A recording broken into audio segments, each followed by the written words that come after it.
Save the Semantics, episode 64. It is March 8, 2019. My name is Myro. This is the podcast where I talk about stuff, whatever those topics may be. Pretty unfiltered for the most part. Today is relatively sunny and a little crisp in weather, just following a few days of rain, so it's a little nice change in weather. I'm standing next to a river right now, and it's pretty wide, following considerable amount of rainfall. And yeah, things are kind of nice right now. Gonna be going back into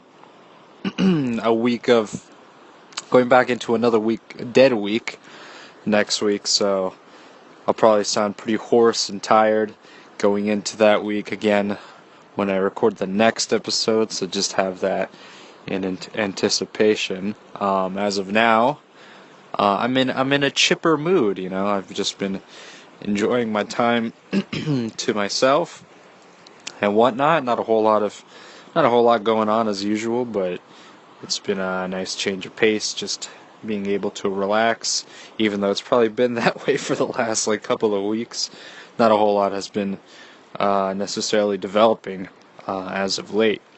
I've been playing quite a bit of Hollow Knight. I've been enjoying that game for a good amount of time. I've been, which has kind of have led me just spending some time, just a little too much time, not too much time, but I've been playing it kind of late into night, and I woke up feeling kind of tired, and I am a little tired right now.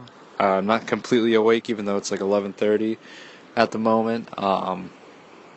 It's a good game, that's for sure. I've been enjoying it. I've never been that big of a fan of platformers and stuff like that, mainly because I'm just not very I'm just not good in terms of movements and action and all that, and I get incredibly frustrated when shit doesn't go my way. And I've definitely had my moments with that game where I've been frustrated. I've died countless amounts of times just because of simple mistakes, or I'm just not good at the game. It takes practice, that's for sure. But I'm glad to have been able to pick it up and play it and stuff like that. I know there's a sequel coming up later this year, so I'm definitely going to pick it up once I complete this game. I think I'm still trying to get sort of a feel for the lore of the game, the storyline, the characters and stuff like that. Well, the characters are sort of secondary, I guess. They're just more, they're either sort of devices to help propel the story, or they're just kind of these mystic kind of figures.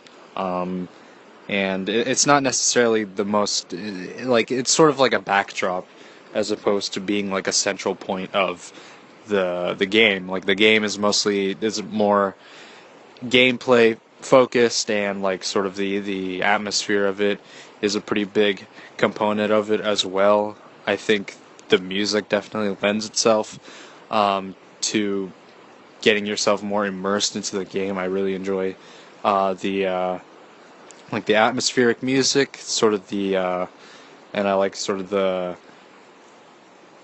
it's very calming if you listen to it with your headphones and stuff. I definitely recommend it.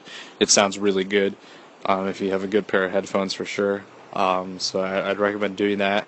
And the gameplay definitely took some getting used to. One of the things that I'm still just kind of, I do get frustrated with it, and it's not even necessarily the game itself. It's mostly just my Switch Joy-Con, and a lot of other people have mentioned that they have problems with it. Is that the left Joy-Con, especially the left stick, has a bit of a drift problem, and there's been a bunch of memes about it, how if it drifts upward or drifts downward, because there's a little pocket of space in between the rubber the rubber case and the stick that's attached onto the Joy-Con itself, where dust can sort of pick up, and that kind of leads to like like your character moving, like drifting upwards, like it does in like Fortnite or something like that. And you can't really control it, so that sometimes can lead to some problems with the gameplay. And when I'm trying to, like, in Hollow Knight, when I'm trying to, like, attack an enemy that's, say that I'm trying to face left, like, sometimes when I swing the weapon, like, it swings upwards instead of left, and that can be kind of frustrating at times. I've tried to use, like, WD-40 to, like, clean out the space, and it's sometimes worked. Sometimes it deals with the problem, like, momentarily, but it sort of comes back up again. The stick synchronization setting part of, like, the switch doesn't necessarily help recalibrate it by any means. It just sort of, like, it just sort of shows how fucked up the stick is by how much, like, how, like, uncentered the stick can be, you know. So that's a little annoying. But, you know, I've managed to sort of circumvent that and take enjoyment out of my game, so it's really not that big of an issue, you know. It's just something that you kind of have to deal with. It's definitely, like, it's definitely frustrating, to be sure, for, you know, because, like, you know, you paid a certain amount of money to purchase the console, so you're expecting a certain amount of performance from it. So I think it's not like an unyielded, like, criticism when you say that, like, if a certain piece of the hardware doesn't work, then yeah, you should probably make some complaints about it, for sure.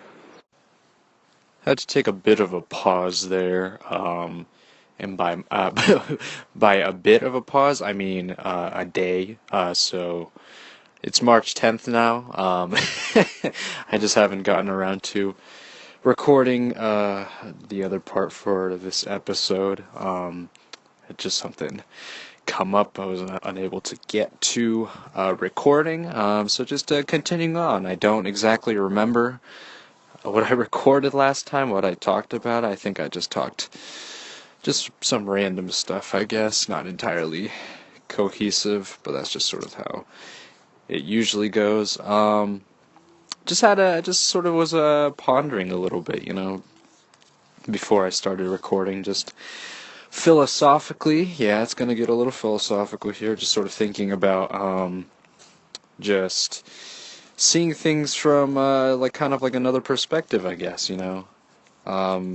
Usually when it comes to, like, just entertainment and stuff like that, I usually kind of just stick to, like, YouTube and Netflix and stuff like that. Netflix not even as much, you know. My primary platform for me consuming entertainment is usually you know, YouTube, because YouTube essentially has most of the things that I am kind of looking towards, you know, music, and that kind of thing, you know. And the majority of the content that I watch on there is usually commentary based, and I was watching an interesting video on sort of the perceived, like, negative effects of, like, commentary videos, because a lot of the most commentary videos are, like, I forgot the YouTuber's name, and I feel kind of bad for that, but I think he has enough traction going for him. But essentially it was just talking about, like, why commentary videos can be sort of like a problem, and that sort of got me thinking, like, well, you know, there's sort of these, like, negative connotations when it comes to having those types of criticism videos. Like, sure, it may point out a lot of these troubling content, such as, like, kids content that are appealing more towards, like, an adult audience, which is inappropriate. You know, there's some pedophilia kind of related content that may be sort of lurking on the web or on YouTube in general. There's a lot of, these, you know, fake prank videos, which can mislead, you know, their audiences, specifically children, you know. So a lot of it is, you know, for a lot of commentary videos are meant to, you know, sort of raise awareness on sort of the issues with, you know, the kids content and just other types of content on the web in general, YouTube, Instagram, Twitter, and that kind of thing. And what that's sort of leading me to say is just sort of like you kind of sort of want to, at least from my perspective, of course there are the negative effects and whatnot, Um, I think what I was sort of thinking about leading up to this point was how we kind of I th- I feel like we as like people as humans are very sort of stubborn in our beliefs. We once we learn of something, we sort of hold it as our own. We believe that until it's proven otherwise, with a strong enough argument, and even then, we don't exactly sort of employ that new belief, I guess, is what I'm trying to say. It's just that if something is tradition, we hold that as very dear and loyal to us, I think.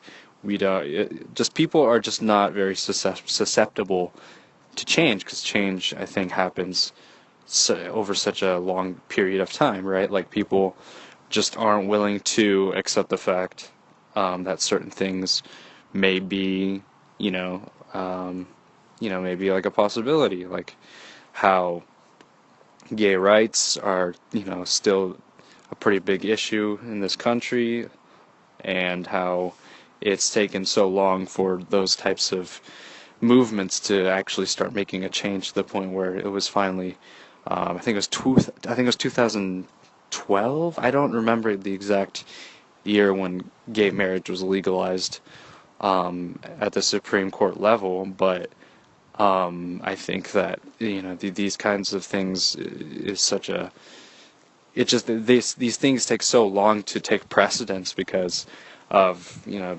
how much customs and culture has an impact on our behavior and stuff like that. This is very as always, this is just me ranting with not a whole lot of research, but I think that it is sort of important to take into account, like how just like how human behavior works and stuff like that, how like the brain works, and like hopefully before, or even if after I do finish college, maybe I might, it'll just be interesting to take maybe some psychology classes, get an understanding of how the brain works, because like it's just it's just like, why are we so like susceptible to change? Like how come it's so difficult to try and understand another side, another person's perspective, from another perspective that you aren't very aware or familiar with, So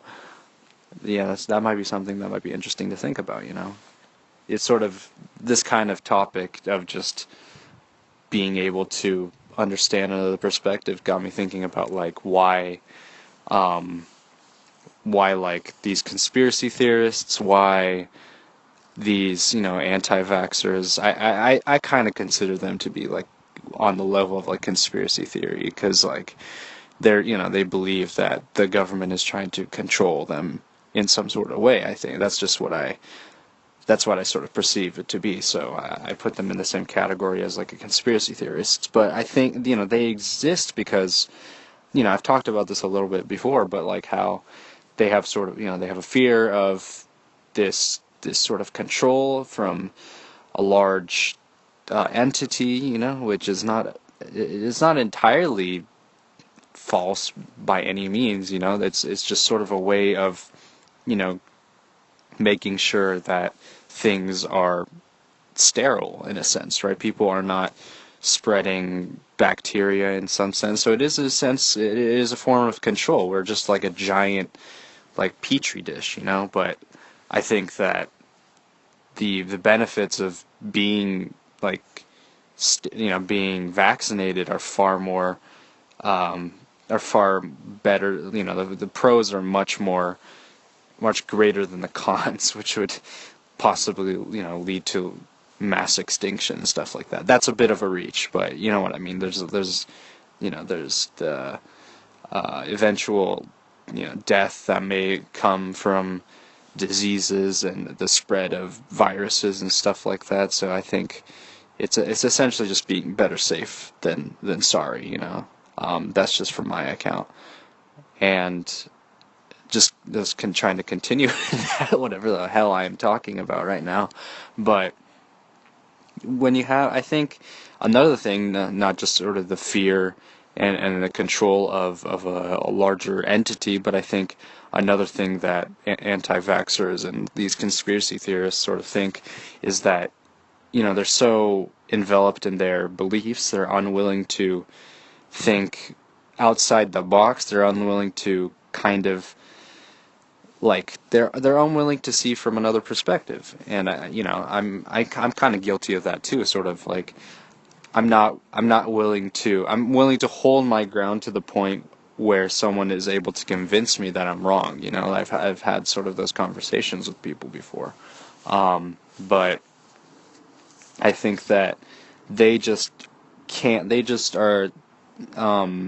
They're just completely resistant to the idea that they're wrong, right? Because like if they've been in support of like anti-vaccination for however long, right? If they're, you know, they would be, if they changed sides and became pro-vaccinations, you know, they'd sort of feel the ramifications, right? And what would those ramifications be? Well, maybe they would be outcast from their social groups, right? They would be, you know, they would still be considered misinformed by other people, you know, which I think it's fair to say, but they just might fear some of these kinds of things where they've already felt like they've been included in a group of people who also believe the same ideas as they do, and so maybe they just don't.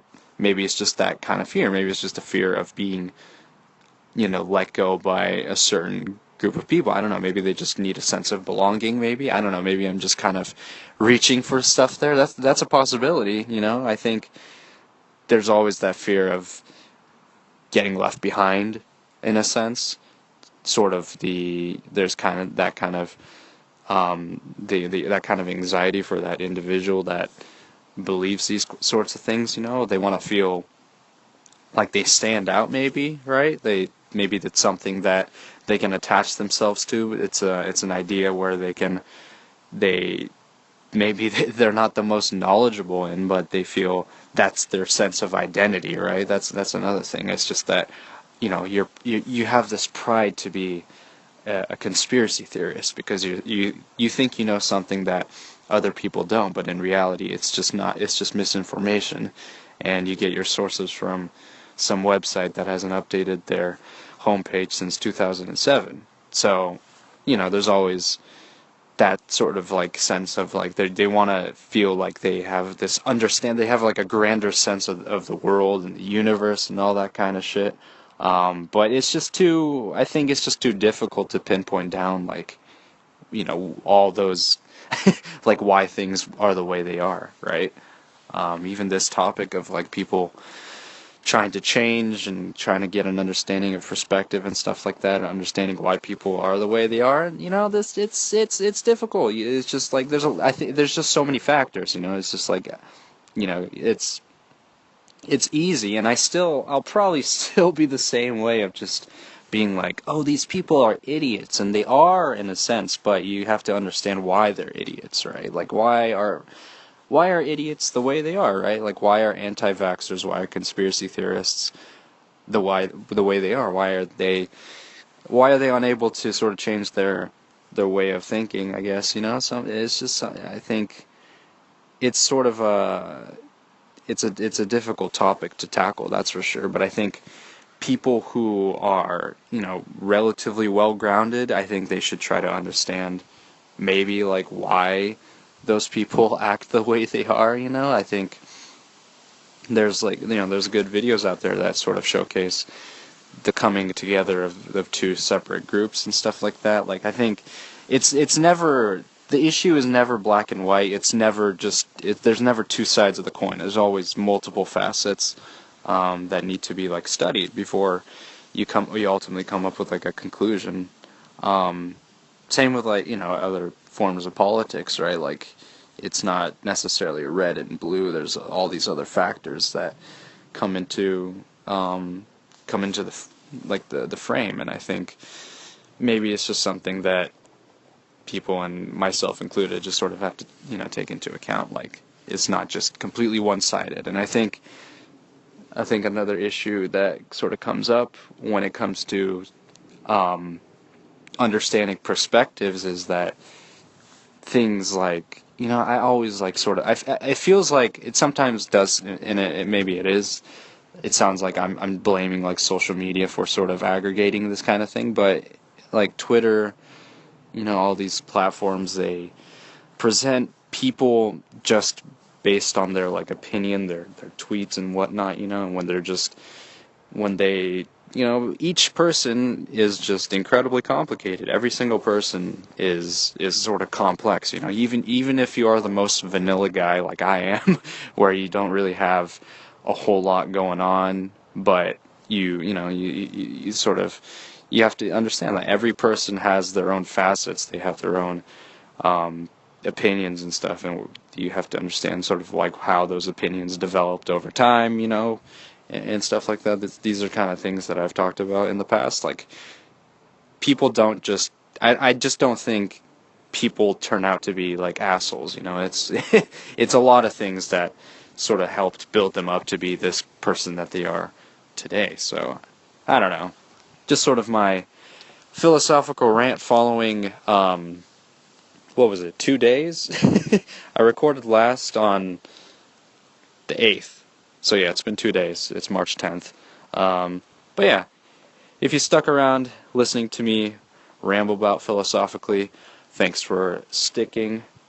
Thanks for sticking. Thanks for staying. Thanks for listening. There we go. Thanks for listening to this episode. This has been Save the Semantics, signing off.